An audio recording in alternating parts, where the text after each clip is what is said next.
പാർക്കിലെത്തി. ഇത് നെഹ്ദിയിലാണ്. ഞാൻ പാർക്കിന്റെ ഉള്ളിൽ കയറി സ്കൂട്ടർ വെച്ച് കളിക്കാൻ നിൽക്കാണ്. ഇതൊരു വലിയ പാർക്കാണ്. ഇവിടെ നമുക്ക് സ്കൂട്ടർ ഓടിക്കാൻ സ്പേസ് ഉണ്ട്, സൈക്കിൾ ഓടിക്കാൻ സ്പേസ് ഉണ്ട്, റണ്ണിങ് ട്രാക്ക് ഉണ്ട്.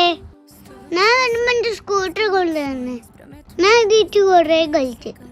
പിന്നെ ഒരു വലിയ പോണ്ട് ഉണ്ട് അവിടെ. ആ പോണ്ടിന്റെ ചുറ്റാണ് പാർക്കുള്ളത്. ഫാമിലീസ് വന്ന് എൻജോയ് ചെയ്യാൻ പറ്റുന്ന പ്ലേസാ. കുട്ടികൾക്ക് കളിക്കാൻ കുറെ ഏരിയ ഉണ്ട്.